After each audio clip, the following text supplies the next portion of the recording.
Bismillahirrahmanirrahim. Friends, today we will discuss about epidemiological data collection methods. Mean के वो कौन से मेथड्स हैं जिससे हम एपिडेमियोलॉजिकल डेटा जो है वो कलेक्ट कर सकते हैं। अब एपिडेमियोलॉजिकल डेटा जो है ये हम क्यों कलेक्ट करते हैं? किसी भी रिसर्च पर्पस के लिए, क्योंकि रिसर्च जो है डेटा जो है ये रिसर्च का एक बेसिक यूनिट है। विदाउट डेटा हम कोई भी रिसर्च जो है वो कंडक्ट नहीं कर सकते। ठीक है, सो इस यूनिट में हम वो डेटा जो है एपिडेमियोलॉजिकल डेटा कैसे कलेक्ट करते हैं वो मेथड्स जो है वो हम डिस्कस करेंगे। इस यूनिट के ऑब्जेक्टिव्स हैं हमारे पास। इस यूनिट में हम सबसे पहले डिस्कस करेंगे कि व्हाट इज़ डेटा, डेटा क्या होता है, फिर what is data collection and what is research methodology, research methodology क्या है, रिसर्च मेथड्स कौन कौन से हैं, एंड लास्ट में हम जो सबसे मेन टॉपिक है वो हम डिस्कस करेंगे कि selecting research and data collection method, कि एक रिसर्च जो है रिसर्च टॉपिक वगैरह ये हम कैसे सिलेक्ट करेंगे, किस बेस पर सिलेक्ट करेंगे, एंड डेटा कलेक्शन मेथड और उसके लिए हम डेटा जो है वो कैसे कलेक्ट करेंगे। सो सबसे पहले हम डिस्कस करते हैं what is data. Strictly speaking, data is the plural of datum, a single piece of information. Data जो है ये प्लूरल है किसका? डेटम का। डेटम जो है ये सिंगुलर है और इसका जो प्लूरल है वो है data. Data is a single piece of information, ये वो इंफॉर्मेशन है जो हम नंबर्स में रिप्रेजेंट करते हैं, जो हम थ्रू ऑब्जर्वेशन जो है वो रिप्रेजेंट करते हैं, जिसको हम थ्रू ग्राफ्स जो है वो रिप्रेजेंट करते हैं, जिसको हम थ्रू फिगर्स रिप्रेजेंट करते हैं, एंड जिसको हम थ्रू सिंबल्स रिप्रेजेंट करते हैं। सो ऐसा इंफॉर्मेशन जो हम numbers, graphs, figures, symbols and through observation जो है वो हम रिप्रेजेंट कर सकते हैं, उसको हम कहते हैं data. Data are distinct piece of information usually formatted in a special way. Data जो है ये एक क्लियर पीस ऑफ इंफॉर्मेशन है जो कि हम कुछ स्पेशल वे में या कुछ स्पेशल फॉर्मेट्स में इसको हम रिप्रेजेंट करते हैं। लाइक फॉर एग्जांपल ग्राफिकल, ठीक है, सिंबॉलिकल और न्यूमेरिकल। सो ऐसे फॉर्मेट, ठीक है, ऐसा पीस ऑफ इंफॉर्मेशन जिसको हम graphical, symbolical and numerical form में रिप्रेजेंट करें, उसको हम क्या कहते हैं? डेटा।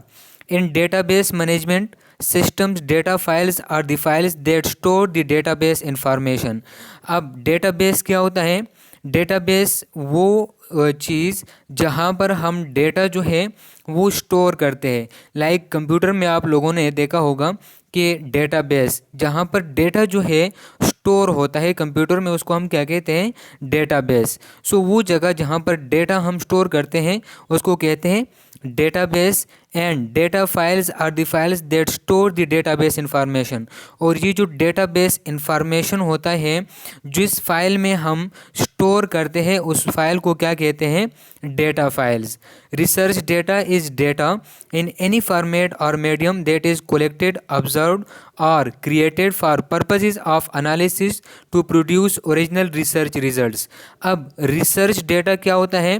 रिसर्च डेटा जो है ये ऑलरेडी कलेक्टेड, ऑब्जर्व्ड और क्रिएटेड डेटा होता है, जो कि पहले से ऑब्जर्व किया गया है, पहले से कलेक्ट किया गया है या पहले से क्रिएट किया गया है। ठीक है, और इस डेटा को जो कि कलेक्टेड है, ऑब्जर्व्ड है एंड क्रिएटेड है ऑलरेडी, इसको हमने किसी भी फॉर्मेट या मीडियम में अपने पास किया है? स्टोर किया है। किस पर्पज़ के लिए? For purposes of analysis to produce original research results. ठीक है, कि इस डेटा को जो कि हमने अपने पास स्टोर किया हुआ है इसको हम एनालाइज करके इसको हम इंटरप्रिटेट करके हम एक ओरिजिनल रिसर्च रिजल्ट्स जो है वो सामने लाएं, तो इस प्रोसेस को हम क्या कहते हैं? Research data. Data versus information. और डेटा एंड इंफॉर्मेशन में जो बेसिक डिफरेंस है वो ये है कि डेटा जो है ये हमारे पास एक प्लेन फैक्ट्स होते हैं जो एक अनऑर्गेनाइज्ड, ठीक है, अनप्रेजेंटेड फॉर्म में या अनप्रोसेस्ड फॉर्म में जो है हमारे पास सेव होता है, ठीक है। जबकि यही डेटा जो है जो हमारे पास अनऑर्गेनाइज्ड है, इसको हम ऑर्गेनाइज्ड करें, इसको हम एक स्ट्रक्चर दे दें, एक स्पेसिफिक स्ट्रक्चर दे दें लाइक टेबल्स, ग्राफ्स वगैरह, ठीक है। और इस डेटा को हम प्रेजेंट करें किस मकसद के लिए, किसी यूज़फुल मकसद के लिए, ठीक है। तो फिर इस डेटा को हम डेटा नहीं कहेंगे बल्कि इसको हम इंफॉर्मेशन कहेंगे। जो मेन डिफरेंस है वो यही है कि डेटा जो है ये अनऑर्गेनाइज्ड होता है, कोई स्पेसिफिक स्ट्रक्चर इसका नहीं होता है, बल्कि एक रॉ फॉर्म में हमारे पास स्टोर होता है। जब इसी डेटा को हम ऑर्गेनाइज्ड करें, इसको हम एक ख़ास स्ट्रक्चर दे दें और इस डेटा को हम प्रेजेंट करें, एनालाइज करें, ठीक है, इसको इंटरप्रिटेट करें, इसको यूज़ में लाएं, तो फिर उसको हम क्या कहते हैं, इंफॉर्मेशन। इसके बाद है हमारे पास डेटा कलेक्शन। अब डेटा कलेक्शन क्या होता है, कि वो प्रोसेस जिससे हम डेटा कलेक्ट करते हैं उस प्रोसेस को हम कहते हैं डेटा कलेक्शन। डिफिनीशन है the process of acquiring subjects and or gathering information, so called research data. वो प्रोसेस जिस प्रोसेस से हम इंफॉर्मेशन जो है वो गैदर करते हैं, ठीक है, उस प्रोसेस को हम क्या कहते हैं, रिसर्च डेटा और डेटा कलेक्शन। और ये हम किस पर्पस के लिए करते हैं, नीडेड फॉर अ स्टडी, ये किसी भी स्टडी के लिए हमें इसकी ज़रूरत पड़ सकती है। The process of gathering and measuring information on targeted variables, targeted variables fashion which then enables one to answer relevant questions and evaluate outcomes, ठीक है। अब जब हम ये इंफॉर्मेशन जो है या ये डेटा जो है जो हम कलेक्ट करते हैं, ठीक है, किस मकसद के लिए, ताकि हम एक किसी भी प्रॉब्लम का या किसी भी क्वेश्चन का हम एक एविडेंस बेस्ड आंसर दे दें, ठीक है। इसी डेटा को हम एनालाइज करें, इसको यूज़ करके किसी भी प्रॉब्लम का हम एक रिलेवेंट आंसर या एक एविडेंस बेस्ड आंसर जो है वो पेश करें। While methods worry by discipline and study design, the emphasis in ensuring accurate and honest collection remains the same। अब डेटा जो है इसके मुख्तलिफ मेथड्स हैं, ठीक है, इसके कलेक्ट करने के लिए मुख्तलिफ मेथड्स हैं जो कि हम लेटर स्लाइड्स में डिस्कस करेंगे। अब मेथड जो है ये तो आप अपनी रिसर्च को देके उस बेस पर जो है वो मेथड जो है आप यूज़ करके डेटा कलेक्ट करोगे। लेकिन सारे मेथड्स में दो चीज़ें कॉमन है, एक एक्यूरेट एंड हनेस्ट कलेक्शन, कि आपका जो कलेक्शन ऑफ डेटा है वो हनेस्ट हो एंड एक्यूरेट हो। The goal for all the data collection is to capture quality evidence that then data analysis and allows the building of a convincing and credible answer to questions that have been posed, ठीक है। अब इस data collection का जो main goal है हमारा, ठीक है, डेटा कलेक्शन का जो गोल है वो ये है कि हम किसी भी आंसर, किसी भी क्वेश्चन का एक एविडेंस बेस्ड आंसर जो है वो हम दे दें, ठीक है। ये है डेटा कलेक्शन का एक मेन गोल है ये, ठीक है। So the ongoing systematic collection analysis and interpretation of health data necessary for designing, implementing and evaluating public health prevention programs. अब पब्लिक हेल्थ प्रिवेंशन जो है ये हम थ्रू डेटा कलेक्शन जो है ऑन गोइंग सिस्टमेटिक कलेक्शन कि continuously हम data collect करें, फिर उस डेटा को एनालाइज करें और फिर उसको इंटरप्रिटेट करके हम डेटा हेल्थ डेटा जो है जो कि हमारे लिए नेसेसरी है उसको डिज़ाइन करके, उसको इम्प्लीमेंट करके और उसको एवेल्युएट करके किस पर्पस के लिए, ताकि हम हेल्थ प्रिवेंशन जो है उसको एवेल्युएट करें, ठीक है, उसको उसके ऊपर काम करे। ये WHO ने ये स्टेटमेंट दिया था फॉर डेटा कलेक्शन। अब है हमारे पास research methodology. So research methodology की हम अगर बात करें तो वो मेथडोलॉजी जिससे, अगर हम मेथडोलॉजी की डिफिनीशन की बात करें तो the study of analysis of all methods of investigation, ठीक है, कि किसी भी मेथड का हम जिससे हम इन्वेस्टिगेशन करते हैं उस मेथड का एनालिसिस करना, ठीक है। अब वो एनालिसिस हम कैसे करेंगे, तो देखें, हम जब रिसर्च कंडक्ट करते हैं तो हम जो मेन 5 फेजेस हैं उससे गुजरते हैं। सबसे पहला जो स्टेप होता है हमारा वो है कलेक्शन ऑफ डेटा, ठीक है। फिर उसके बाद होता है ऑर्गेनाइजेशन ऑफ डेटा। जो डेटा हमने कलेक्ट कर दिया उसको फिर ऑर्गेनाइज कर दिया। अब जो डेटा हमने ऑर्गेनाइज कर दिया फिर हम क्या करते हैं, उसकी एनालिसिस करते हैं, ठीक है। आफ्टर एनालिसिस उस डेटा को हम इंटरप्रिटेट करते हैं एंड लास्ट में हम उस डेटा को प्रेजेंट कर देते हैं, ठीक है, in the form of information.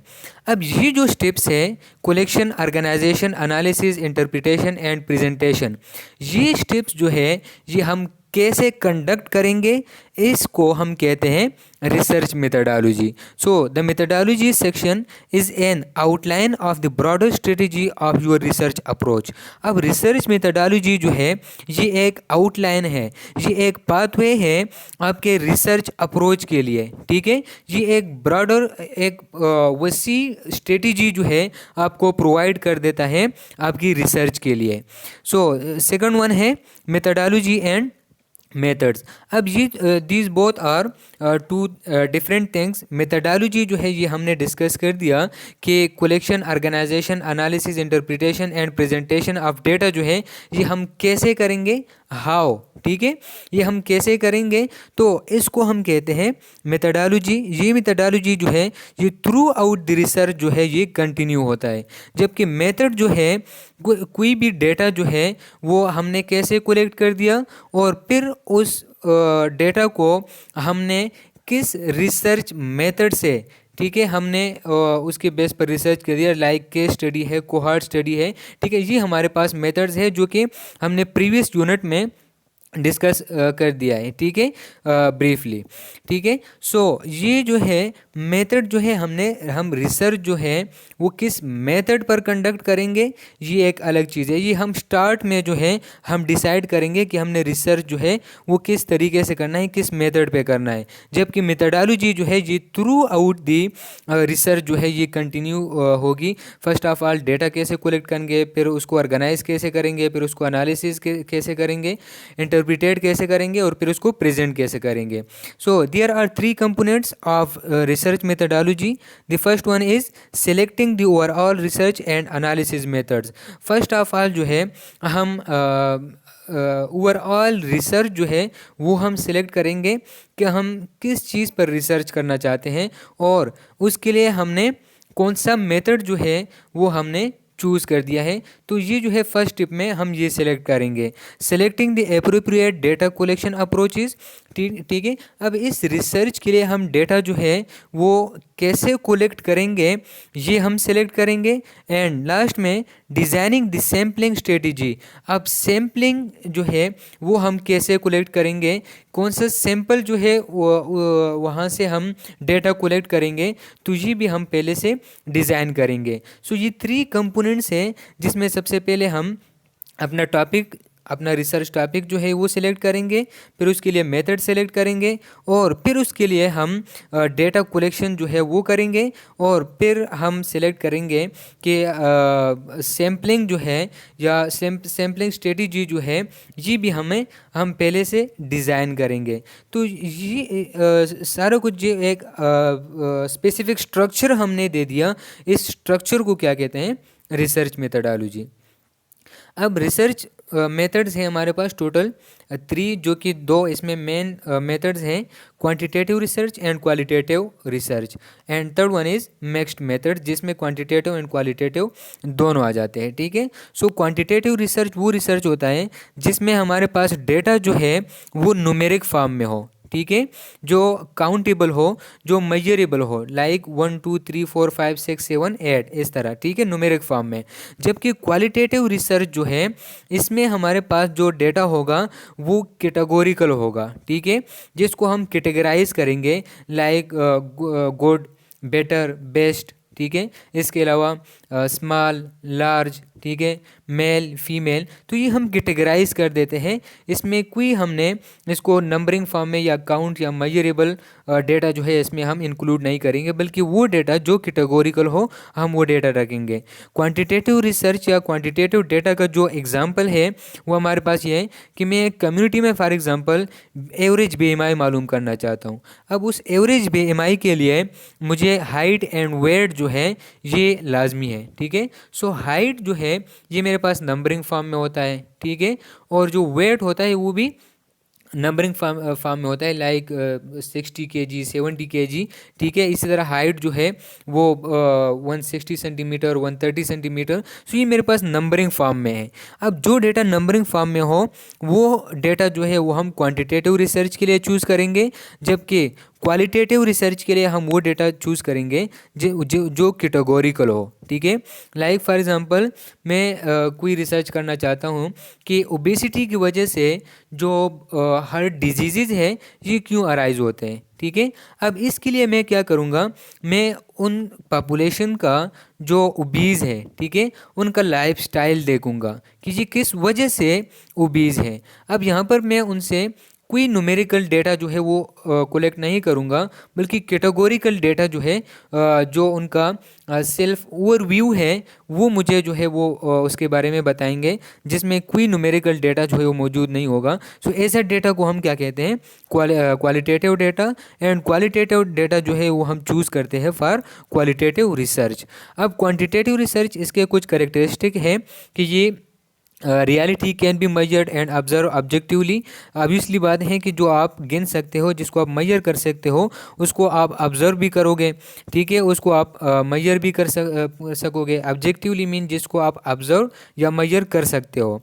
Deductive approaches mean कि आपने कोई थ्योरी जो है वो आपने पढ़ ली, ठीक है। अब उस थ्योरी के बारे में आपके जहन में कुछ क्वेश्चन जो है वो अराइज हो गए, उससे आपने एक हाइपोथेसिस जो है वो बना दिया, ठीक है। अब उस हाइपोथेसिस पर आप जब स्टडी करोगे तो ये कौन सी स्टडी होगी, क्वांटिटेटिव रिसर्च, ठीक है। जबकि अगर हम क्वालिटेटिव रिसर्च की बात करें तो क्वालिटेटिव रिसर्च जो है ये इंडक्टिव नेचर होता है।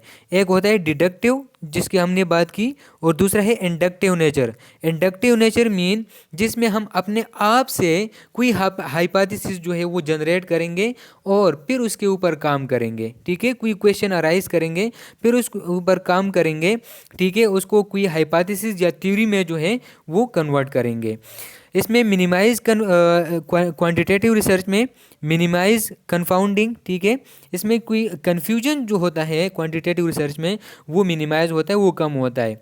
लार्ज इन जनरलाइजिबिलिटी, ठीक है। जनरलाइजिबिलिटी मीन कि जब आपने क्वांटिटेटिव रिसर्च जो है वो किसी पॉपुलेशन में आपने कर ली, ठीक है, अब उसका रिजल्ट जो है वो आप डिफरेंट पॉपुलेशंस पर, डिफरेंट सोसाइटीज़ पर, डिफरेंट कम्युनिटीज़ पर भी आप अप्लाई कर सकते हो, ठीक है। तो इसको हम कहते हैं जनरलाइजिबिलिटी, ठीक है।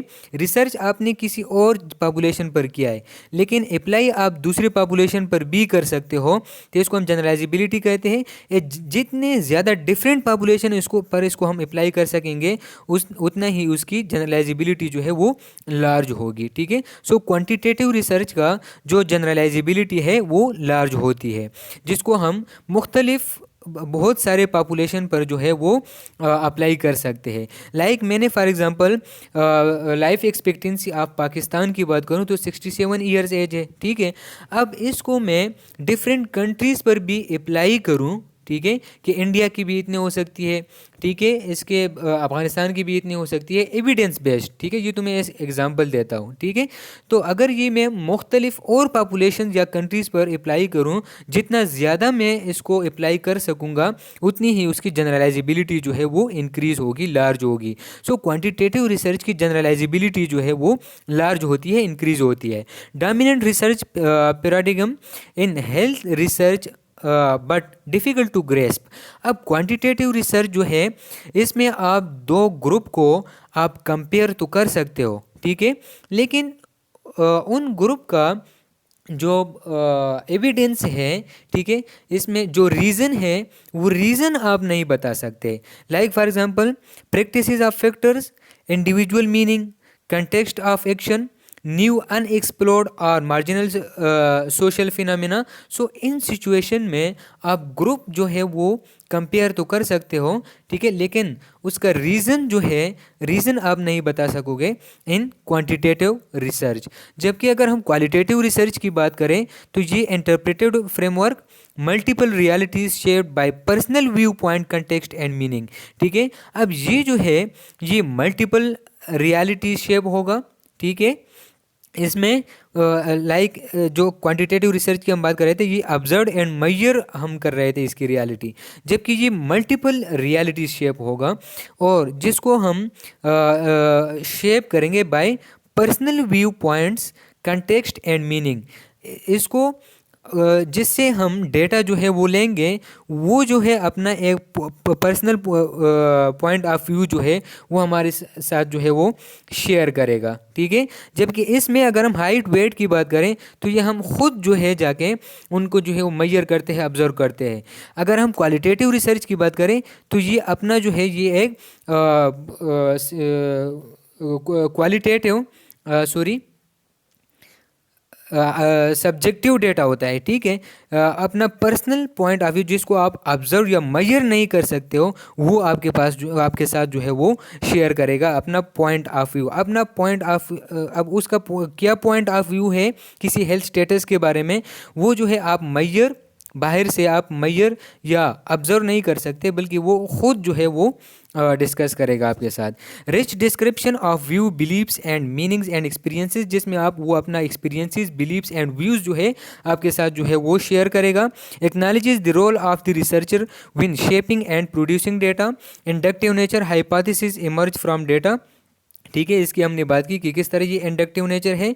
And interpretative and less standardize, इसको इंटरप्रिटेट जो है वो करना पड़ेगा, ठीक है, क्योंकि ये आपके पास न्यूमेरिकल फॉर्म में नहीं है। जिस तरह मैंने आप लोगों को एग्जांपल दिया था कि ओबेसिटी की वजह से हार्ट डिजीज़ जो है वो अराइज हो रहे हैं, जब मैं वहाँ पर रिसर्च करूँगा, डेटा कलेक्ट करूँगा, तो फिर मैं उनकी लाइफ स्टाइल पर मैंने जो है उनसे डेटा ले लिया।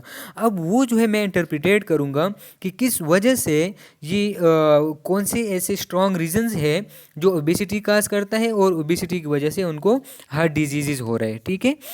स्मॉल एन होता है, small n mean generalizability, mean के इसको आप मुख्तलिफ ब्रॉडर पॉपुलेशंस पर आप इतना ज़्यादा जो है आप अप्लाई नहीं कर सकोगे। जहाँ पर आपने डेटा कलेक्ट, जहाँ से आपने डेटा कलेक्ट किया है, जहाँ पर आपने रिसर्च कंडक्ट किया है, उसी पॉपुलेशन पर आप ये डेटा जो है आप अप्लाई कर सकते हो।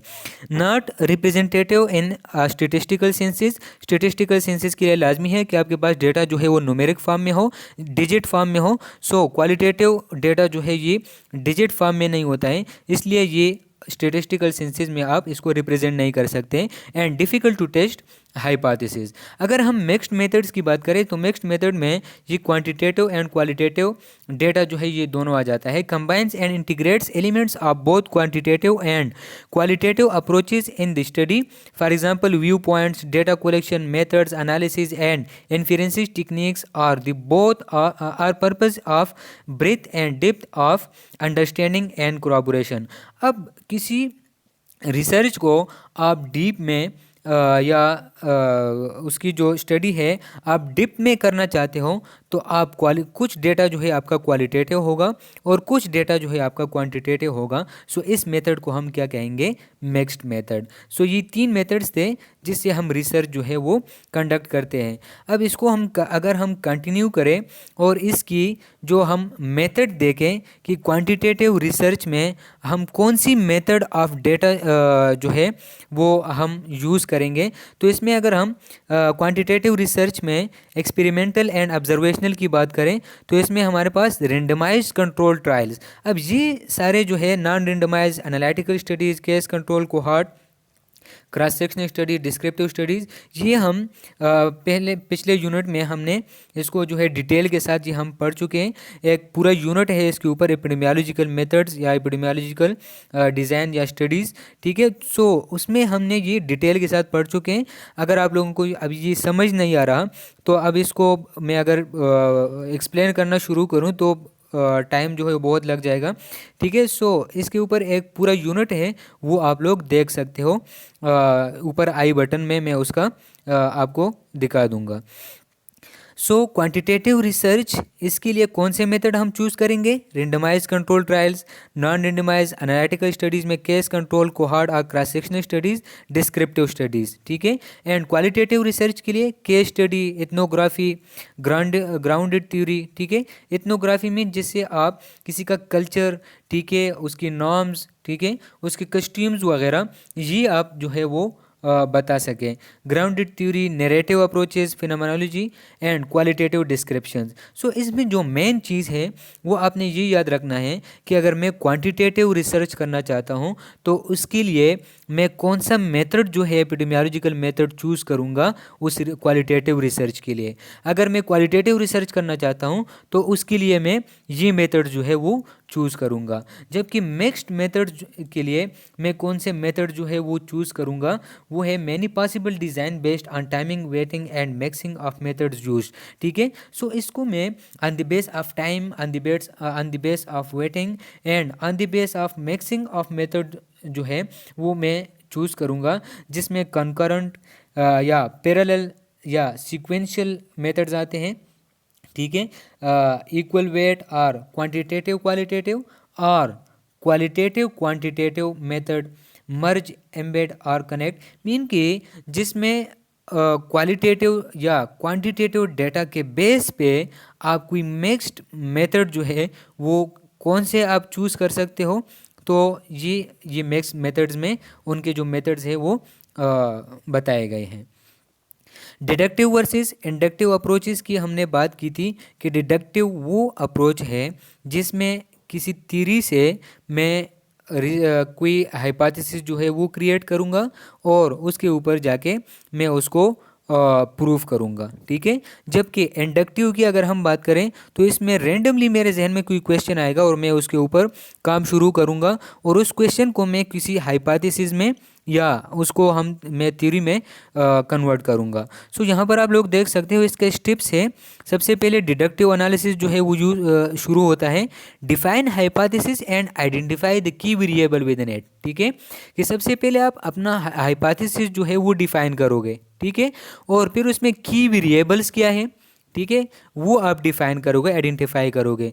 फिर उस हाइपोथेसिस को frame research question based on key variables within the hypothesis statement, और फिर उसको मेजर और observe key variables using statistical analysis methods, mean कि इस स्टेज में आप उसको एक फ्रेम में कन्वर्ट करोगे, उसमें किस क्वेश्चन बेस्ड जो है आपको आपने ये हाइपोथेसिस जो है ये क्रिएट किया है, आप वो स्टेटमेंट वो जो है आप एक पूरा स्टेटमेंट में आप वो फ्रेम करोगे। तीसरे में मेजर और ऑब्जर्व की variable using statistical analysis method. अब वो जो आपने वेरिएबल जो है आपने ऑब्जर्व किया हुआ है, ठीक है, उसको आप एनालाइज करोगे स्टैटिस्टिकली, उसको आप एनालाइज करोगे through various methods and last में जाके आप बताओगे कि आपका जो हाइपोथेसिस है वो वेरीफाइड है या नॉट वेरीफाइड है, ठीक है। सो अगर हम इंडक्टिव भी की बात करें तो इंडक्टिव में use semi structure methods to explore and gather information. इसमें सबसे पहले आप क्या करोगे, कोई इन्फॉर्मेशन या कोई डेटा जो है वो आप कलेक्ट करोगे, ठीक है। अब उस डेटा को आप क्या करोगे, एनालाइज करोगे, आइडेंटिफाई करोगे, ठीक है, और कुछ कैटेगरीज में जो है आप उसको कन्वर्ट करोगे।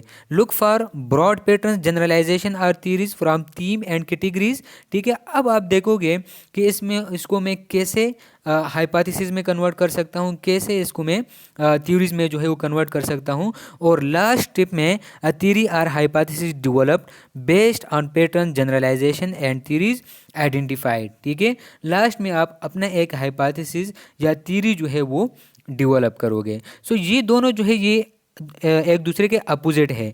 एक में डिडक्टिव में हमने हाइपोथेसिस जो है वो पहले डिफाइन किया हुआ था और लास्ट में हमने उस हाइपोथेसिस को वैलिड है या नॉट वैलिड है, वेरीफाइड है या नॉट वेरीफाइड है, हमने ये प्रूफ कर दिया। जबकि जबकि अगर हम इंडक्टिव की बात करें तो इसमें हमने इंफॉर्मेशन से शुरू कर दिया, हमने डेटा से शुरू कर दिया और अपना एक हाइपोथेसिस जो है वो हमने क्रिएट कर दिया।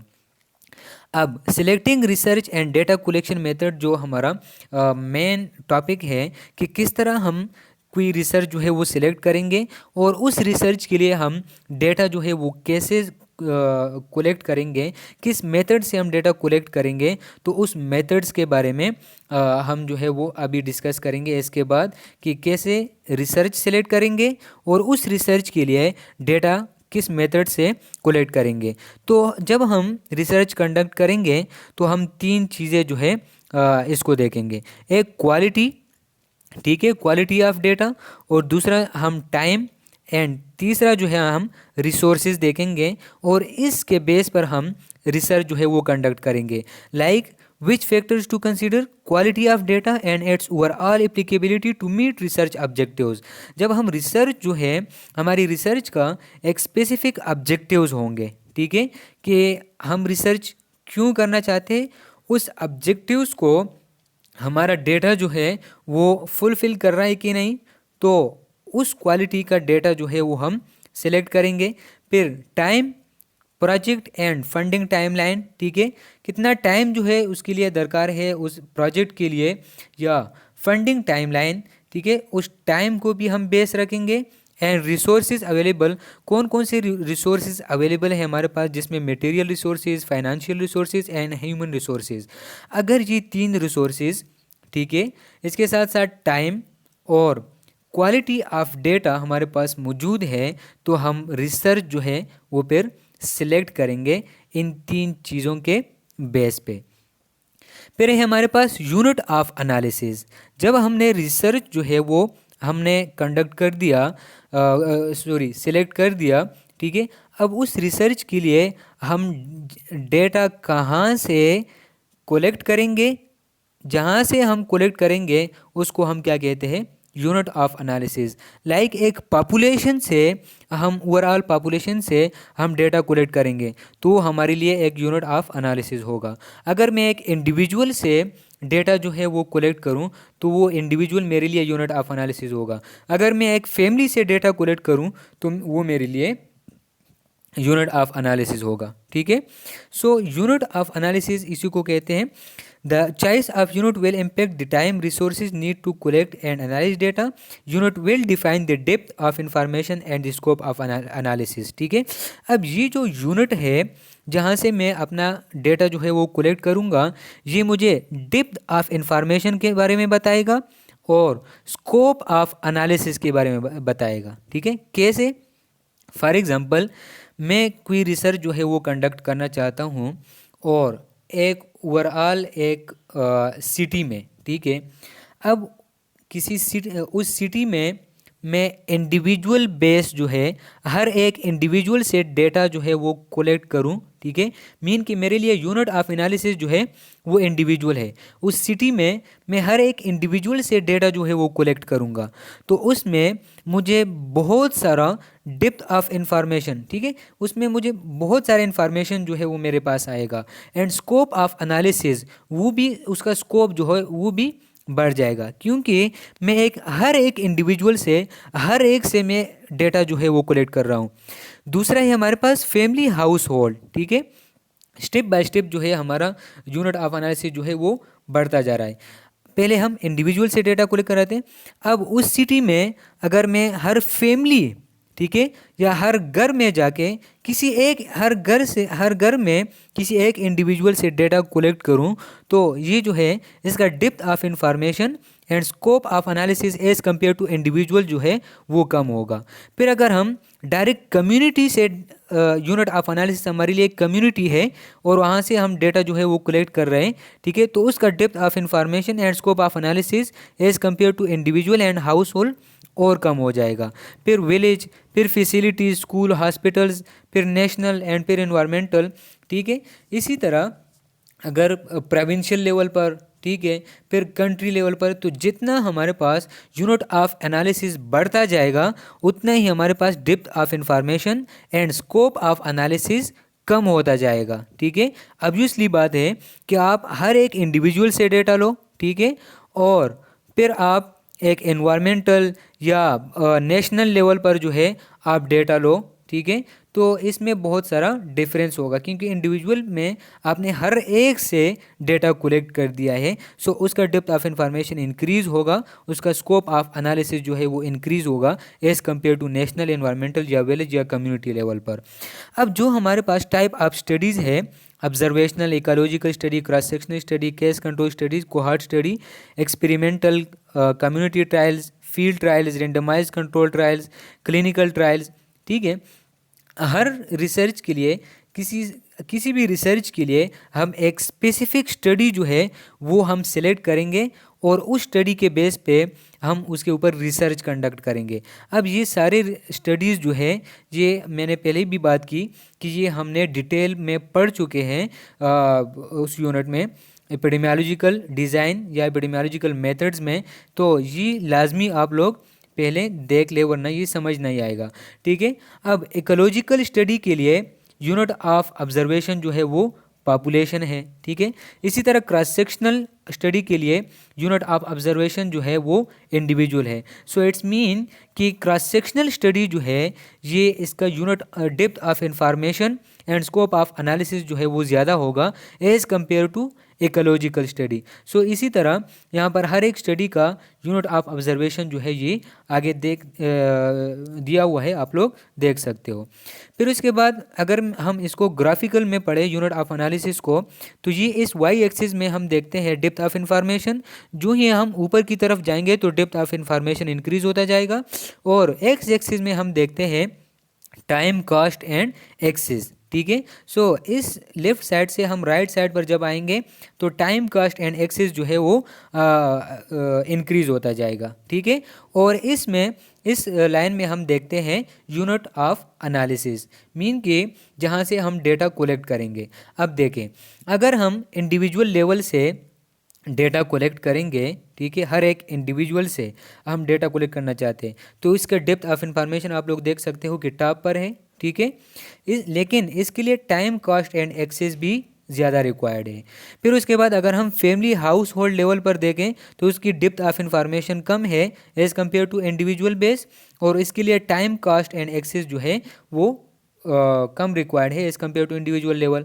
फिर अगर हम विलेज लेवल पर देखें तो इसका डेप्थ इंफॉर्मेशन और कम हो जाता है, एंड इसके लिए टाइम, कॉस्ट एंड एक्सेस जो है वो और कम हो गए। फिर इसके बाद है नेशनल लेवल पर, ठीक है। सो नेशनल लेवल पर इसका डेप्थ ऑफ इंफॉर्मेशन भी कम हो गया, और इसका टाइम, कॉस्ट एंड एक्सेस जो है वो भी कम हो गए, ठीक है। सो ऑब्वियसली बात है, अगर मैं कोई रिसर्च जो है वो मैं कंडक्ट करना चाहता हूँ किसी कम्युनिटी में, अब मैंने क्या किया कि उस कम्युनिटी में कोई हॉस्पिटल है, मैं वह हॉस्पिटल में चला गया और वहाँ से मैंने डायरेक्ट डेटा जो है उस हॉस्पिटल से मैंने कलेक्ट कर दिया, तो मेरा ऑब्वियसली बात है कि टाइम भी कम लग गया, ठीक है। मेरा कॉस्ट एंड एक्सेस जो है वो भी कम हो गए, ठीक है। लेकिन डेप्थ ऑफ इंफॉर्मेशन जो है वो भी कम हो गया है।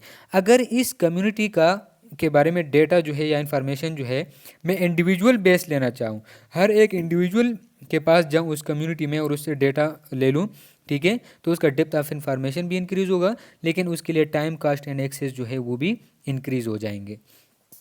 फिर है हमारे पास two types of data, primary versus secondary data, ठीक है। एक है प्राइमरी और दूसरा है सेकेंडरी। अब प्राइमरी डेटा को हम फील्ड रिसर्च भी कहते हैं एंड सेकेंडरी डेटा को हम डिस्क रिसर्च भी कहते हैं। प्राइमरी डेटा अगर मैं सिंपली आप लोगों को बताऊं कि प्राइमरी डेटा वो है, फॉर एग्जांपल मैं एक रिसर्चर हूँ, ठीक है, मैं रिसर्च करना चाहता हूँ, मैं डायरेक्ट जो है कम्युनिटी में जाके लोगों से डेटा जो है वो कलेक्ट करूं, तो ये डेटा जो होगा ये प्राइमरी डेटा होगा, ठीक है, क्योंकि tailor data collected by the users of that data. मैं खुद जाके डेटा जो है वो कलेक्ट कर रहा हूँ अपने पार्टिसिपेंट से, ठीक है। सो सेकेंडरी डेटा की अगर हम बात करें तो सेकेंडरी डेटा जो है ये ऑलरेडी स्टोर्ड डेटा जो होता है, मैं डायरेक्ट जाके उससे डेटा जो है वो कलेक्ट करूँगा। Data which has been collected for another purpose by someone other than the user, ठीक है। यूज़र के अलावा रिसर्चर के अलावा कोई किसी और ने पहले कोई और मकसद के लिए डेटा जो है वो कलेक्ट किया है, और आपने क्या किया, वो डेटा जो है आपने यूज़ करके अपने रिसर्च के लिए भी आपने इस्तेमाल कर दिया, तो ये जो है ये एक सेकेंडरी डेटा हो गया। अब प्राइमरी डेटा जो है ये ओरिजिनल एंड रॉ, मीन कि आप खुद ये कलेक्ट कर रहे हो तो ये ओरिजिनल होता है, ठीक है। जबकि सेकेंडरी डेटा जो है it plays an important role in the exploratory phase helping to define key issues, ठीक है। सिर्फ और सिर्फ ये कुछ की इश्यूज़ जो है ये आपको प्रोवाइड कर सकता है, ठीक है। इसका एक्सप्लोरेटरी फेज की किस तरह कोई प्रॉब्लम जो है वो एक्सप्लोर होता जा रहा है, ठीक है, उस जो मेन कंसेप्ट्स है, ठीक है, जो मैक्रो लेवल पर है, ठीक है, वो आपको सेकेंडरी डेटा जो है वो आपको दे सकता है, ठीक है। अगर हम इसकी एडवांटेजेस एंड डिसएडवांटेजेस की बात करें तो advantages of primary data, targeted, precise होता है ये, करंट एंड नॉन मेथडोलॉजी, ठीक है। इसका मेथडोलॉजी जो है वो भी आपको नॉन होगा, क्योंकि आप खुद जो है किस मेथड से आपने कलेक्ट कर दिया है, किस मेथड से आपने उसको ऑर्गेनाइज किया है, किस मेथड से आपने उसको एनालाइज किया है, तो ये सारा कुछ जो है ये आपको पता होगा, ठीक है। जबकि अगर हम सेकेंडरी की बात करें तो सेकेंडरी जो है वो तो किसी और ने डेटा कलेक्ट किया हुआ है, उसका मेथडोलॉजी जो है उसकी पता आपको नहीं होगा, ठीक है। इसके अलावा ये करंट एंड प्रिसाइज होता है और टारगेटेड होता है। आपने खुद अपना जो सैंपल है जहाँ से आप डेटा कलेक्ट करना चाहते हो, ठीक है, वो आपने टारगेट किया हुआ होगा कि मेरा जो टॉपिक है इसका जो रिसर्च है, इसके जो डेटा है वो मुझे कहाँ से सही मिलता है, वो आपने खुद टारगेट किया होगा। जबकि इसके सेकेंडरी डेटा की अगर हम एडवांटेजेस की बात करें तो ease of access, cost and time efficient, often longitudinal, variety of sources and often large n, ठीक है। इसका जो इसकी तरफ एक्सेस जो है वो आसान होते हैं, ठीक है। टाइम कम लगता है, कॉस्ट जो है वो भी कम लगता है, ठीक है। लैंगिट्यूडनल या वेराइटी ऑफ सोर्सेज के लिए आप सेकेंडरी डेटा जो है वो कलेक्ट कर सकते हो, ये इसके एडवांटेजेस है। अगर हम प्राइमरी डेटा की डिसएडवांटेजेस की बात करें तो ये जो है ये एक्सपेंसिव होगा एंड टाइम कंज्यूमिंग होगा, ठीक है, क्योंकि आप खुद इंडिविजुअल्स के पास जाके डेटा कलेक्ट कर रहे हो, तो ऑब्वियसली बात है कि एक्सपेंसिव भी होगा एंड टाइम कंज्यूमिंग भी होगा। अगर हम सेकेंडरी डेटा की डिसएडवांटेजेस की बात करें तो स्पेसिफिक टू यूर पर्पस, ठीक है, सिर्फ आपकी पर्पस के लिए ये स्पेसिफिक होगा। आउटडेटेड, पता नहीं कब जो है वो किसी ने डेटा कलेक्ट किया था, ठीक है, क्योंकि आप किसी और का डेटा जो है कलेक्टेड डेटा आप यूज़ कर रहे हो। No control over data quality, bias toward data collectors. अगर हम इसकी हायरार्की ऑफ एविडेंस की बात करें तो जो हम स्टडी सिलेक्ट कर रहे हैं, ठीक है, उसका एक स्पेसिफिक रीजनिंग होता है, ठीक है, कि आपका रीजनिंग जो है या आपका जो क्वेश्चन टाइप है वो कौन सा है, उस टाइप पर भी आप कोई स्टडी जो है वो आप सिलेक्ट कर सकते हो। Like for example situation on group level में be used for development of broad hypothesis. अगर हम इकोलॉजिकल स्टडी की बात करें तो इकोलॉजिकल स्टडी जो है वो एक ग्रुप लेवल पर होता है, ठीक है, वो एक ग्रुप ऑफ पीपल या पॉपुलेशन या किसी कम्युनिटी बेस्ड जो है वो होता है, ठीक है। सो अगर इस बेस पर आपका कोई हाइपोथेसिस हो तो आप इकोलॉजिकल स्टडी जो है वो यूज़ कर सकते हो। इसी तरह अगर हम क्रॉस सेक्शनल की बात करें तो इसका जो रीजनिंग पॉइंट है वो ये है कि individual association may be used for development and specification of hypothesis, ठीक है। क्योंकि इसमें जो हमारे पास एक्सपोजर एंड इफ़ेक्ट जो है ये आपको दोनों जो है एट अ टाइम मिलेगा, ठीक है। सो इसलिए इसका specification and development of hypothesis अगर आप करना चाहते हो, ठीक है, तो आप क्रॉस सेक्शनल स्टडी जो है वो यूज़ करोगे। इसी तरह अगर हम केस कंट्रोल की बात करें तो केस कंट्रोल स्टडी जो है ये प्रीविलेंस रेट के बारे में जो है वो ज़्यादा इन्फॉर्मेशन आपको दे सकता है। किसी डिजीज़ का प्रीविलेंस रेट या उसके रिस्क फैक्टर कैसे इंक्रीज होते जा रहे हैं, क्या चेंजेस आ रहे हैं उसमें, तो इसके लिए आप केस कंट्रोल स्टडी सेलेक्ट कर सकते हो। इसी तरह कोहार्ट के है, ठीक है, और इसी तरह इंटरवेंशनल स्टडी के। सो हर एक स्टडी का अपना एक रीजनिंग पॉइंट होता है, उस रीजनिंग पॉइंट पर आपने वो स्टडी जो है वो आपने सेलेक्ट करना होता है। फिर अगर हम quantitative data and qualitative data की कुछ डिफरेंसेस की बात करें तो on the base of type of paradigm and analysis, अगर हम on the base of analysis या उसकी पैटर्न की बेस पे इसमें डिफरेंसेस की बात करें तो क्वांटिटेटिव डेटा जो है ये confirmatory, deductive, objective and numeric based होता है, ठीक है। कन्फर्मेटरी ये आपको कन्फर्मेशन के बारे में ज़्यादा बताता है क्योंकि ये न्यूमेरिक फॉर्म में होता है, ठीक है, डिजिट फॉर्म में होता है। डिडक्टिव होता है ये हमने पहले भी डिस्कस कर चुके हैं, ठीक है। ऑब्जेक्टिव होता है मीन कि इसको आप ऑब्जर्व कर सकते हो, मेजर कर सकते हो किसी इंडिविजुअल में। एंड न्यूमेरिक बेस्ड होता है। अगर हम क्वालिटेटिव की बात करें तो ये एक्सप्लोरेटरी, ये आपको आपकी जो इन्फॉर्मेशन है ज़्यादा एक्सप्लोर फॉर्म में जो है वो आपको दे सकता है क्वालिटेटिव डेटा। उसे आप जितना एक्सप्लोर करना चाहते हो उस डेटा को, क्वालिटेटिव डेटा को, उसको आप कर सकते हो। जिस भी पॉइंट ऑफ व्यू से वो आप पढ़ना चाहते हो, उसको इंटरप्रिटेट करना चाहते हो, वो आप कर सकते हो। इंडक्टिव होता है वो, सब्जेक्टिव होता है जिसको हम मेजर या ऑब्जर्व नहीं कर सकते, एंड नरेटिव बेस्ड होता है, ये कैटेगोरिकल फॉर्म में होता है, न्यूमेरिक बेस्ड नहीं होता है।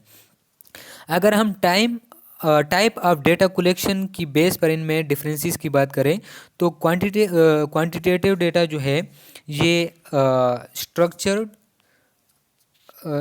फॉर्म में इसकी डेटा हम कलेक्ट कर सकते हैं। मीन कि हम पहले से एक स्ट्रक्चर बनाएं, चेकलिस्ट बनाएं, ठीक है, और उस बेस पर हम डेटा कलेक्ट करें तो क्वांटिटेटिव डेटा में हम कर सकते हैं। Close ended data collection tools, ठीक है।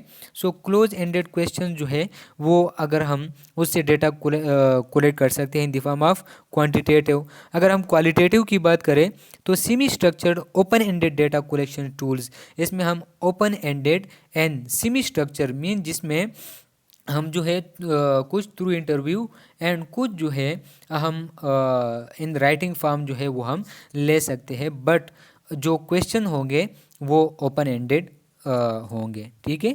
सो इसके बाद अगर हम टाइप ऑफ सैम्पलिंग स्ट्रेटजी के क्वांटिटेटिव डेटा के लिए हम सैम्पलिंग स्ट्रेटजी जो है वो कैसे रखेंगे और क्वालिटेटिव के लिए हम क्या क्या रख सकते हैं, इसकी बेस पे अगर हम बात करें तो कैन यूज़ बोथ प्रोबेबिलिटी और नॉन प्रोबेबिलिटी सैम्पलिंग। अब प्रोबेबिलिटी सैम्पलिंग क्या होता है, जिसको हम रैंडमली सिलेक्ट कर सकते हैं, ठीक है। पॉपुलेशन में हमने रैंडमली कुछ सैंपल जो है वो हमने सेलेक्ट कर दिया तो वो होता है प्रोबेबिलिटी। जबकि नॉन प्रोबेबिलिटी में हम नॉन रैंडमली, ठीक है, उसको हम उसमें हम एक स्पेसिफिक सैंपल को रैंडमली नहीं, एक स्पेसिफिक सैंपल को जो है वो सिलेक्ट करेंगे। तो जो क्वांटिटेटिव डेटा है ये कैन यूज़ बोथ प्रोबेबिलिटी और non probability sampling, generalization to the wider population possible, ठीक है। इसको आप वाइडर पॉपुलेशन पर जो है आप इसकी सैम्पलिंग जो है वो आप कलेक्ट कर सकते हो। जबकि अगर हम क्वालिटेटिव की बात करें तो ये नॉन प्रोबेबिलिटी सैम्पलिंग है। मीन कि इसमें आप क्या करोगे, अपना जो सैम्पलिंग है वो एक स्पेसिफिक पॉपुलेशन पर लोगे। रेंडमली आप सैम्पलिंग जो है वो आप कोलेक्ट नहीं कर सकते in qualitative data. Generalization to the wider population not possible. और इसमें आपका जो पॉपुलेशन है वो एक स्पेसिफिक पॉपुलेशन होगा, ठीक है। वो जो है आप डेटा आपने जहाँ से कलेक्ट किया है वो वहीं पर आप उसको अप्लाई कर सकते हो। उससे ज़्यादा जो है आपको उसको किसी और पॉपुलेशन पर अप्लाई नहीं कर सकते इन द फॉर्म ऑफ क्वालिटेटिव। अगर हम availability using available information mean के क्वांटिटेटिव रिसर्च या क्वालिटेटिव रिसर्च की जो इन्फॉर्मेशन है वो कहाँ कहाँ अवेलेबल है उसकी हम बात करें तो क्वांटिटेटिव रिसर्च जो है vital civil population statistics, medical records और पेशेंट हॉस्पिटल रजिस्टर्स, ठीक है। सो इन जगहों पर क्वांटिटेटिव रिसर्च की इंफॉर्मेशन जो है वो अवेलेबल होता है। जबकि क्वालिटेटिव रिसर्च जो है टेक्स्ट एनालिसिस फ्रॉम पॉलिसी और प्रोग्राम डॉक्यूमेंटेशन, किसी भी डॉक्यूमेंटेशन में कोई टेक्स्ट जो है वो लिखा हुआ है, ठीक है, उस टेक्स्ट को आप एनालाइज करोगे, ठीक है, और उससे कुछ डेटा जो है आप ले सकते हो, ठीक है, in form of qualitative in the case of qualitative research. अगर हम ऑब्जर्वेशन बेस की बात करें तो क्वांटिटेटिव रिसर्च की ऑब्जर्वेशन जो है वो आप थ्रू चेकलिस्ट कर सकते हो, टेकिंग मेजरमेंट और सैम्पल्स, ठीक है। अगर हम क्वालिटेटिव रिसर्च की बात करें तो एथनोग्राफिक ऑब्जर्वेशन मेथड्स, ठीक है, ये इन मेथड्स पर आप ऑब्जर्वेशन कर सकते हो क्वालिटेटिव रिसर्च में। एथनोग्राफिक मीन जिसमें आप कल्चर नॉर्म्स या उसकी सोशल लाइफ वगैरह ये उसका फंक्शन देखते हो, ठीक है। इंटरव्यू बेस पे क्वांटिटेटिव रिसर्च की जो डेटा है स्ट्रक्चर इंटरव्यू यूजिंग क्वेश्चनेयर, किसी क्वेश्चनेयर को पहले से चेकलिस्ट फॉर्म में जो है आप उसको डॉक्यूमेंट करके इंटरव्यू जो है उस बेस पर आप इंटरव्यू ले सकते हो। या क्वालिटेटिव रिसर्च की बेस में इन डेप्थ और की informant interviews focus group discussion, ठीक है। इसमें जो है वो आप कुछ की जो है वो आप अपने जहाँ से आप डेटा जो है वो कलेक्ट करना चाहते हो वो कुछ कीज़ जो है वो आप उनको दोगे और उस कीज़ के बेस पर जो है आप उससे इंटरव्यू जो है वो कलेक्ट करोगे इन the form in case of qualitative research. Self administrated questionnaire, poster और इलेक्ट्रॉनिक सर्वे। जबकि अगर हम क्वालिटेटिव रिसर्च की बात करें तो ओपन एंडेड क्वेश्चंस, इसमें आप जो सेल्फ एडमिनिस्ट्रेड खुद जो आप क्वेश्चन बनाते हो, ठीक है, ये आप ओपन एंडेड खुद जो है ओपन एंडेड क्वेश्चन करोगे, ठीक है। और in form of quantitative research poster और इलेक्ट्रॉनिक सर्वे के थ्रू आप क्वेश्चनर जो है वो एडमिनिस्टर कर सकते हो। अब इसके बाद हमारे पास quantitative data collection. So basic distinction जो है इसमें डिफरेंसेस है क्वांटिटेटिव डेटा कलेक्शन में। कलेक्टेड थ्रू कन्वर्सेशन और ऑब्जर्वेशन, ठीक है। क्वांटिटेटिव डेटा जो है वो थ्रू कन्वर्सेशन और ऑब्जर्वेशन जो है आप कलेक्ट कर सकते हो। Primary versus secondary data, probability और non probability sampling techniques. Structured close ended survey approaches, ठीक है।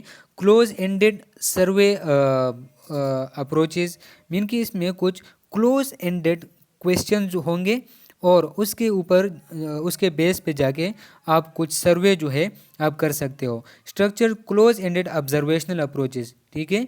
और क्लोज एंडेड ऑब्जर्वेशनल अप्रोचेस भी आप स्ट्रक्चर कर सकते हो, आप उसको बना सकते हो और उस बेस पर आप सर्वे कर सकते हो in case of quantitative data. Structured survey approaches. So structured survey approaches mean कि ये आप क्या करोगे, इसमें आपने पहले से डिसाइड करोगे कि मैं अपना सर्वे जो है वो किस तरह करना चाहता हूँ, पहले से आप एक स्ट्रक्चर उसको दोगे। कोलेक्ट्स क्वांटिफाइबल क्रॉस सेक्शनल और longitudinal data through conversation. Quantifiable mean certain amount, ठीक है, एक स्पेसिफिक मकदार में एक ख़ास मकदार में जो है आप डेटा जो है वो कलेक्ट करोगे क्रॉस सेक्शनल और लॉन्गिट्यूडनल कन्वर्सेशन के थ्रू क्रॉस सेक्शनल या लॉन्गिट्यूडनल डेटा जो है वो एक ख़ास मकदार में थ्रू स्ट्रक्चर सर्वे अप्रोच जो है आप कलेक्ट कर सकते हो। फॉर एग्जांपल इंडिविजुअल सर्वे या हाउस होल्ड सर्वे। की इन्फॉर्मेंट इंटरव्यूज़ और group discussion, for example community और ग्रुप लेवल। सो जो स्ट्रक्चर सर्वे अप्रोच जो है इसके लिए जो की इन्फॉर्मेंट है, ठीक है, मीन कि इसका जो इन्फॉर्मेशन है वो आप कहाँ कहाँ से ले सकते हो, ग्रुप डिस्कशन से, ठीक है, सॉरी कम्युनिटी से और या ग्रुप लेवल से आप इसका जो डेटा है आप कलेक्ट कर सकते हो। इसके बाद जो दूसरा मेथड है डेटा कलेक्ट करने के लिए वो है इंटरव्यूज़। अब इंटरव्यूज़ के कुछ मोड्स हैं, ठीक है, जिसमें पहले है हमारे पास PAPI, ठीक है। PAPI mean pen and pencil personal interview, ठीक है, ये मोड है इंटरव्यू का। वर्बल इंटरव्यूज़, ठीक है, ये वर्बल होगा, फेस टू फेस होगा, using traditional paper and pencil interview, ठीक है। सो पेपर एंड पेंसिल को यूज़ करके आप face to face verbal interview जब लेना चाहते हो तो वो कौन सा मोड है, PAPI। दूसरा है हमारे पास CAPI, ठीक है। सो CAPI ये जो है ये है कंप्यूटर असिस्टेड पर्सनल इंटरव्यू, ठीक है। अब यही डेटा जो है ये CAPI जो इंटरव्यू बेस्ड इंटरव्यू है ये वर्बल इंटरव्यू होगा, फेस टू फेस ये भी है, लेकिन ये जो है ये using computer assisted personal interviewing methods through personal computer और लैपटॉप क्वेश्चनर प्रोग्राम। अब इसमें CAPI एंड PAPI मोड में डिफरेंस क्या है कि दोनों जो है सिमिलैरिटी जो है वो ये भी वर्बल है PAPI एंड CAPI भी वर्बल है, फेस टू फेस ये भी है और फेस टू फेस ये भी है, लेकिन डिफरेंस ये है कि एक में हम पेपर एंड पेंसिल को यूज़ करके डेटा को स्टोर करते हैं, ठीक है, जबकि CAPI की अगर हम बात करें तो इसमें हम कंप्यूटर में डेटा जो है वो स्टोर करते हैं। फिर इसके बाद है CATI mean computer assisted telephone, ठीक है, मीन के verbal interview by telephone using paper और इलेक्ट्रॉनिक कंप्यूटर असिस्टेड क्वेश्चनेयर। इसमें आप पेपर या इलेक्ट्रॉनिक कंप्यूटर भी यूज़ करते हो डेटा को स्टोर करने के लिए, लेकिन वर्बल नहीं, फेस टू फेस नहीं होगा ये, ठीक है, ये टेलीफोनिक होगा, ठीक है, और इसके साथ साथ वर्बल होगा, ठीक है। सो इनमें डिफरेंसेस जो है ये याद रखने हैं आप लोगों ने, MCQs के लिहाज से ये आई थिंक इम्पॉर्टेंट है कि कौन सा मोड जो है उसमें क्या डिफरेंसेस है। इसके साथ साथ बी अवेयर इन ये जो मोड्स हैं इसमें कौन से पॉइंट्स जो है वो हमने सामने रखने हैं। इसकी जो लिटरेसी ये जो मोड्स है ये लिटरेसी इंडिपेंडेंट है, मीन कोई लिटरेट है या इलिटरेट है वो आपको डेटा दे सकता है, ठीक है, इंटरव्यू दे सकता है। एलोज क्लियरिफिकेशन ऑफ क्वेश्चंस, ठीक है, आपके क्वेश्चन का क्लियरिफिकेशन भी दे सकता है। हायर रिस्पांस रेट होता है, ठीक है, इसमें बहुत सारे लोग जो है आपको रिस्पांस दे सकते हैं। मोर इन डेप्थ इंफॉर्मेशन आपको दे सकता है। एंड इसके साथ साथ not good for sensitive questions, ठीक है, सेंसिटिव क्वेश्चंस के लिए ये सही नहीं है, ठीक है। और इसके साथ साथ टाइम कंज्यूमिंग फील्ड वर्क, इसमें जो टाइम जो है वो कंज्यूम ज़्यादा होता है, ठीक है। अगर हम रिमोट डेटा कलेक्शन टेक्निक्स ये हम लेटर स्लाइड्स में डिस्कस करेंगे। इसके बाद है यही PAPI ये हमने डिस्कस कर दिया, ठीक है। फिर है CASI computer assisted electronic self administration interview by automated electronic including audio computer assisted methods, self administration VI interactive voice response methods with automated assisted telephone program. अब ये जो मोड्स है, ठीक है, ये रिमोट है, ये फिजिकल नहीं है, ठीक है, इसमें आपके इंटरव्यूअर के साथ फिजिकल कोई रिलेशन नहीं है, ये टेलीफोनिक होंगे और कंप्यूटर या तो फिर कंप्यूटर असिस्टेड होंगे। इसके एडवांटेजेस क्या हैं? Less expensive and quick good for long question, no effect of the interview, can show pictures, maps, etc. possibility for sensitive questions. Disadvantages है, लिटरेसी डिपेंडेंट है ये, क्योंकि बाज़ लोग जो है वो कंप्यूटर वगैरह जो है वो यूज़ नहीं कर सकते, लो रिस्पांस रेट होता है, ठीक है। बाज़ लोग जो है इसमें ज़्यादा लोग जो है इसमें आपको रिस्पांस नहीं दे सकते। मिसअंडरस्टैंडिंग ऑफ क्वेश्चन, लेस बाइस, हु आंसर्स, कौन आंसर दे रहा है इसका भी आपको पता नहीं चलेगा। एंड मिसअंडरस्टैंडिंग ऑफ क्वेश्चन, या बाज़ टाइम जो है आपका क्वेश्चन जो है आपका लिसनर वो मिसअंडरस्टैंड भी कर सकता है। इसके बाद mode of questionnaire administration can have serious effects on data quality, ठीक है। अब ये मोड जो हमने पढ़े ये आपके डेटा क्वालिटी के ऊपर बाज़ टाइम इफेक्ट डाल सकता है, ठीक है। लाइक अगर हम बात करें मोर कंप्लीट पॉपुलेशन, ठीक है, अगर इसके बारे में आप डेटा जो है वो कलेक्ट करना चाहो तो फेस टू फेस इंटरव्यू अगर आप लेना चाहो तो इसका डेटा क्वालिटी जो है वो हाई होगा। लेकिन टेलीफोनिक इंटरव्यू अगर आप इसकी करना चाहो टेलीफोनिक इंटरव्यू के थ्रू, तो इसका जो डेटा क्वालिटी है वो लो होगा, ठीक है, क्योंकि वो इफेक्ट होता है through telephonic interview. And self administer postal के पर आप इंटरव्यू करना चाहो तो वो उसका जो क्वालिटी है वो हाई है। प्रोग्राम इलेक्ट्रॉनिक तो उसमें भी लो है। इसी तरह बहुत सारे जो है वो पोटेंशियल दिए गए हैं और उसका जो है वो सामने उसको ग्रेड किया हुआ है कि फ़ेस टू फेस अगर आप करना चाहो तो वो डेटा क्वालिटी जो है वो हाई होगा या लो होगा। Remote data collection, gathering data without a physical presence in data collection location and without direct in person contact with study population. So इसमें आपका जो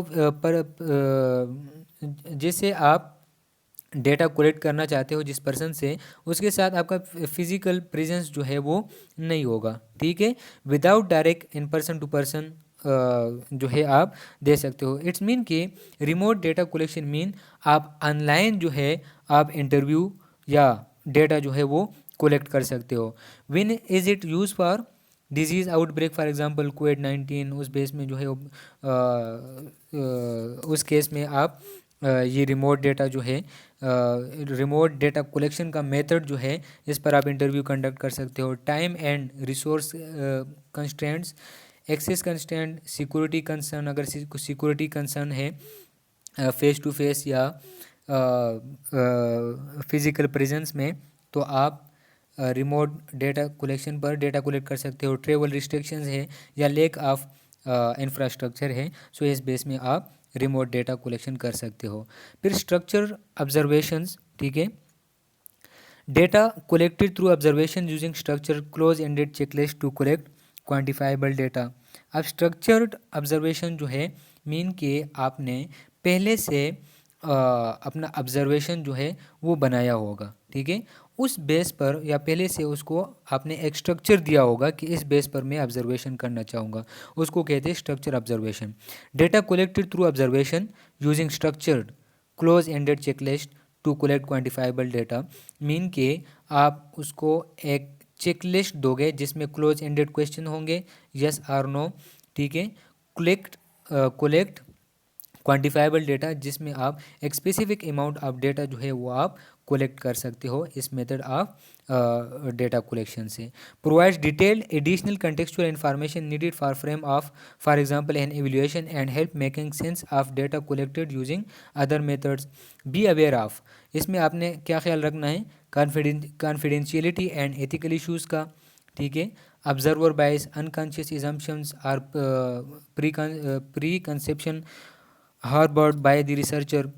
Hawthorne effects, observer effect is a type of reactivity in which individual modify or improve an aspect of their behavior in response to their awareness of being observed, ठीक है। हाउथ्रोन effect mean कि वो observer का वो effect जिसमें वो their behaviour in response to their awareness of being observe, ठीक है, मीन कि उसने जो ऑब्जर्व किया हुआ होता है, ठीक है, वो आपको शो नहीं करता है, ठीक है। सो इसका भी आपने ख्याल रखना है, इसके बारे में अवेयर रहना है। Time consuming, need for intensive staff training. Total survey error जो है, अगर मेजरमेंट डेटा मेजरमेंट आप करना चाहते हो, ठीक है, सो ये उसका स्टेप है कंस्ट्रक्ट, फिर मेजरमेंट, फिर response and edited response. In steps के बीच में क्या क्या एरर आ सकते हैं, लाइक इसके बीच में वैलिडिटी, इसके बीच में मेजरमेंट एरर आ सकता है, इसके बीच में प्रोसेसिंग एरर आ सकता है।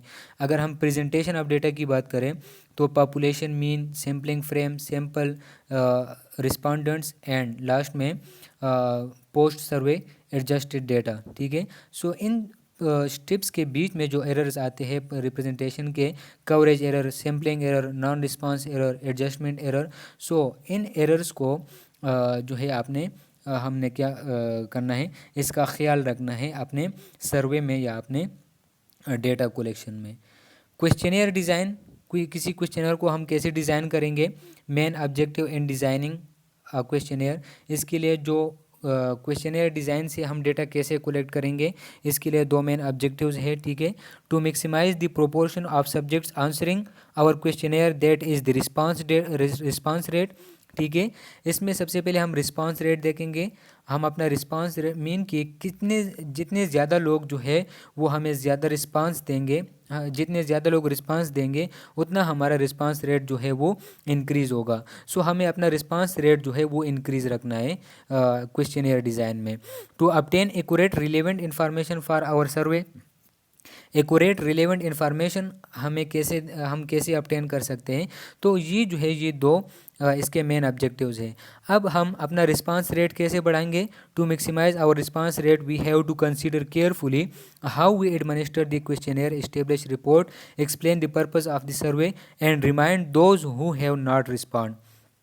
सो रिस्पांस रेट को बढ़ाने के लिए, ताकि ज़्यादा से ज़्यादा लोग जो है वो हमें रिस्पांस दे, ठीक है, उसके लिए हम क्या करेंगे, how we administer the questionnaire इसके ऊपर डिपेंड करता है, एस्टेब्लिश रिपोर्ट के ऊपर डिपेंड करता है, and explain the purpose of the सर्वे, अगर हम अपना पर सर्वे का जो पर्पस है वो अपने जहाँ से हम डेटा जो है वो कलेक्ट करना चाहते हैं उनको हम रिस्पॉन्डेड जो है जो हमें रिस्पांस देते हैं, ठीक है, जो लोग जिससे हम डेटा कलेक्ट कर रहे हैं, अगर हम उसको पर्पस जो है वो पहले से बता दें अपने सर्वे का, तो ज़्यादा से ज़्यादा जो हमारा रिस्पांस रेट है, ज़्यादा से ज़्यादा लोग जो है हमें रिस्पांस दे देंगे और रिस्पांस रेट जो है वो इंक्रीज़ हो जाएगा।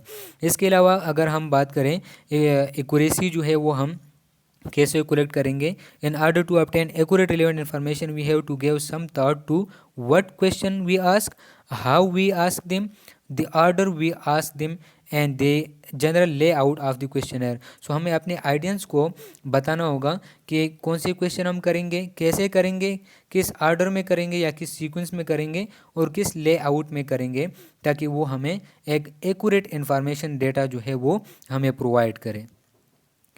What to ask, information we are primarily interested in, that is the dependent variable, ठीक है।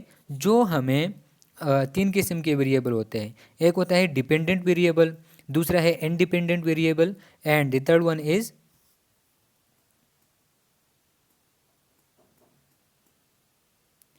कंफाउंडिंग वेरिएबल, ठीक है। सो डिपेंडेंट वेरिएबल वो है information we are primarily interested in, जो हमें जिस वेरिएबल के बारे में हमें इंफॉर्मेशन जो है वो रिक्वायर्ड है, ठीक है, जिसमें हम इंटरेस्टेड है वो है डिपेंडेंट वेरिएबल, ठीक है। फॉर एग्जांपल वही बीएमआई की अगर हम बात करें कि मुझे जो है बीएमआई मालूम करना है, ठीक है, एवरेज बीएमआई किसी पॉपुलेशन का, तो हाइट एंड वेट जो है वो मेरा इंटरेस्टेड या डिपेंडेंट वेरिएबल होगा, ठीक है। इंफॉर्मेशन विच में might explain the dependent variable, that is जो वो वेरिएबल जो डिपेंडेंट वेरिएबल को क्या करता है, information which might explain the dependent variable, वो इंफॉर्मेशन जो डिपेंडेंट वेरिएबल को मज़ीद एक्सप्लेन करता है उसको हम क्या कहते हैं, इंडिपेंडेंट वेरिएबल। लाइक अगर हम बात करें इन केस ऑफ बीएमआई, तो अगर हम बात करें कि मेल एंड फीमेल, ठीक है, सो इस ये जो है ये एक इनदर या उसकी डाइट पैटर्न या उसकी लाइफ स्टाइल, ठीक है, ये जो है ये भी हमने उसमें इंक्लूड कर दिया, तो ये इंडिपेंडेंट वेरिएबल है जो कि डिपेंडेंट वेरिएबल के लिए और इन्फॉर्मेशन जो है वो प्रोवाइड कर देता है। और जो हमारे पास कंफाउंडिंग वेरिएबल है, ये वो वेरिएबल है जो हमारे डिपेंडेंट एंड इंडिपेंडेंट वेरिएबल को डिस्टोर्ट कर देता है, उसको अफेक्ट कर देता है। ठीक है, लाइक फॉर एग्जांपल मैं रिसर्च करना चाहता हूँ कि ओबेसिटी की वजह से हार्ट डिजीज़ कैसे हो रहे हैं। ठीक है, तो इसमें जो एडिशनल वेरिएबल आएंगे कि ये मेल फीमेल, ठीक है, एज, तो ये जो है ये मेरे पास एडिशनल वेरिएबल है जो कि मेरा जो डेटा है या वेरिएबल है उसको अफेक्ट कर रहा है। ठीक है, अब ये जो मैं देख रहा हूँ कि ओबेसिटी की वजह से हार्ट डिजीज़ कैसे हो रहा है, सो हार्ट डिजीज़ जो है वो मुख्तलिफ और रीज़न की वजह से भी हो सकते हैं, लाइक डाइट की वजह से, एज की वजह से। तो ये जो है ये एक एडिशनल वेरिएबल्स आ गए जो कि मेरे वेरिएबल को अफेक्ट कर रहा है। तो ऐसे वेरिएबल को हम क्या कहते हैं, कंफाउंडिंग वेरिएबल।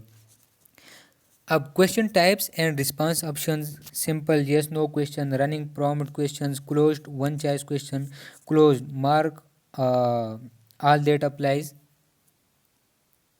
ठीक है, multiple response mark all that applies, filter question if yes continue with question 20, open ended question please tell us what you like best about. ठीक है, ये आप लोगों ने क्वेश्चनर देखे होंगे, ठीक है, जिसमें मुख्तलिफ टाइप के क्वेश्चन जो है वो दिए गए होते हैं। ठीक है, कि यस नो क्वेश्चन होते हैं, क्लोज एंडेड क्वेश्चन होते हैं, उसमें ऐसा भी होता है कि मुख्तलिफ ऑप्शन दिए होते हैं कि अगर इसमें सारे जो है वो आते हैं तो मार्क ऑल दैट अप्लाइज। इसके अलावा कोई क्वेश्चन दिया होता है कि filter question if yes continue with question, अगर वो क्वेश्चन आपने यस कर दिया तो फिर आगे कंटिन्यू करोगे, नहीं तो आगे कंटिन्यू नहीं करोगे। तो ये आप लोगों ने प्रैक्टिकली भी देखा होगा। The questionnaire must meet the need of researcher, respondent, interviewer, data entry staff, think about the coding of data beforehand. A catalogue of biases in questionnaire, so मुख्तलिफ किस्म के बायसनेस जो है वो आ जाते हैं, लाइक अगर आपके क्वेश्चनेयर की वर्डिंग सही नहीं है तो ये इफेक्ट कर रहा है आपके डेटा को, मिसिंग और इनएडुकेट डेटा है तो वो भी इफेक्ट कर रहा है, फॉल्टी स्केल है वो भी इफेक्ट कर रहा है, लीडिंग क्वेश्चन है वो भी आपके क्वेश्चन की डिज़ाइन को इफेक्ट कर रहा है, इंट्रीजिवनेस, ठीक है, जिसमें सेंसिटिव क्वेश्चंस होते हैं तो वो भी आपकी क्वेश्चन डिज़ाइन को इफेक्ट करेगा। अगर आपकी क्वेश्चन डिज़ाइन में इनकन्सिस्टेंसी है, ठीक है, कंसिस्टेंसी नहीं है, तो वो भी आपके डेटा को इफ़ेक्ट करेगा। अगर आपके क्वेश्चनेयर डिज़ाइन जो है वो उसका फॉर्मेट जो है वो सही नहीं है तो भी आपका डेटा जो है वो इफ़ेक्टेड होगा। अगर आपका जो क्वेश्चनेयर है वो बहुत ज़्यादा लेंथी है तो भी आपका डेटा जो है वो इफ़ेक्टेड हो सकता है। ठीक है, इसके अलावा अगर हम बात करें एडमिनिस्ट्रेशन ऑफ द क्वेश्चनेयर में, कोई एडमिनिस्ट्रेशन की तरफ से उसमें कोई इफ़ेक्ट है, इंटरव्यूअर इज़ नॉट ऑब्जेक्टिव। ठीक है, अगर आपका जो इंटरव्यूअर है वो ऑब्ज़र्व नहीं कर सकते हैं, वो मेजर किसी चीज़ को नहीं कर सकता है, मीन कि इनकम्पिटेंट इंटरव्यूअर है। ठीक है, या वो नॉन ब्लाइंडिंग, मीन कि उसने अपना अपना जिससे वो इंटरव्यू लेना चाहता है उसने वो कुछ जो है उसको बताया नहीं है। ठीक है, पहले उसको तैयार नहीं किया है, तो इस वजह से भी आपके क्वेश्चनेयर पर नेगेटिव इफ़ेक्ट आ सकते हैं, आपके ऑब्वियसली आपके डेटा जो है वो इफ़ेक्ट होगा। इसके अलावा respondent subconscious reactions, respondents learning, respondents inaccurate recall, so and इसके अलावा कल्चरल डिफरेंसेस। तो ये जो है ये बहुत बेसिक पॉइंट्स हैं और बहुत इजी पॉइंट्स हैं जो कि आपके क्वेश्चनेयर को जो है वो अफेक्ट करेंगे। गुड क्वेश्चन जो है वो ये सिंपल दिया हुआ है कि how often do you smoke. So ये इसके आप ऑप्शन कैसे दोगे, रेगुलरली, ओकेजनली या never. Which age group do you belong to, under 8, over 8, over 50। So इस तरह का क्वेश्चनेयर जो है ये एक फॉर्मेट है, इस तरह का क्वेश्चनेयर जो है वो आप बना सकते हो। बेसिक साइकोमेट्रिकल कंसेप्ट, अब जो डेटा जो है आपने कलेक्ट कर दिया, ठीक है, वो डेटा जो है आपकी साइकोलॉजी के ऊपर, उसको जब आप इंटरप्रिटेट करोगे तो ये आपकी साइकोलॉजी के ऊपर जो है वो भी इफ़ेक्ट करता है। ठीक है, कि जो आपका जहाँ से आपने इंटरव्यू जिससे आपने इंटरव्यू लिया हुआ है, जिससे आपने अपने क्वेश्चनेयर फिल किए हुए हैं, तो आपके जहन में होना चाहिए कि ये कौन से एरर कर सकते हैं। इसके अलावा वैलिडिटी जो है वो आपने देखना है। ये भी आपकी साइकोलॉजी जो इंटरप्रिटेट करता है उसकी साइकोलॉजी पर डिपेंड करता है। रिलायबिलिटी एंड डिस्क्रिमिनेशन, सो ये कुछ साइकोमेट्रिकल कंसेप्ट्स हैं जो इंटरप्रिटेशन में हमें मदद देगा। इन 4 पॉइंट्स को हमने देखना है: error, validity, reliability and discrimination. इसके अलावा क्रॉस कल्चर इश्यूज़, ठीक है। सो कुछ क्रॉस कल्चर इश्यूज़ आ जाते हैं डेटा कलेक्शन में। How can we do survey research if different respondents perhaps from different cultures, countries or ethnic groups understand question in completely different ways, or if investigator mean one thing and respondent think they mean something else। अगर आपका जो respondent group है, ठीक है, वो मुख्तलिफ़ culture से है, ठीक है, या मुख्तलिफ़ कंट्री से है, या मुख्तलिफ़ एथनिक ग्रुप से है, ठीक है, या जो क्वेश्चन आपने दिया हुआ है वो क्वेश्चन जो है आपका मकसद कुछ और है, ठीक है, और उसने कुछ और सेंस में ले लिया, ठीक है, तो ये जो है ये क्रॉस कल्चर इश्यूज आ सकते हैं। इसके लिए आप क्या करोगे? एनकरिंग वेगनेट, ठीक है। एनकरिंग वेगनेट क्या होता है, इसका ये फॉर्मेट दिया हुआ है इन्होंने, ठीक है। अब ये एक क्वेश्चन है कि mobility overall in the last 30 years how much difficulty did have dead you have with moving around, ठीक है। मीन के लास्ट 30 डेज़ में कितना मोबिलिटी में, ठीक है, या घूमने में आपको जो है वो कितना डिफ़िकल्टी था, ठीक है। With vigorous activity such as cycling, working in fields etcetera. कुछ जो है एक्टिविटीज़ दिए गए हैं कि, ठीक है, कि साइकिलिंग करते हुए या वर्किंग करते हुए या फील्ड्स या वगैरह वगैरह। तो ऐसे काम करने से आपको लास्ट 30 डेज़ में कोई डिफ़िकल्टी थी, ये एक क्वेश्चन है, ठीक है, जिससे आप मोबिलिटी मालूम करना चाहते हो।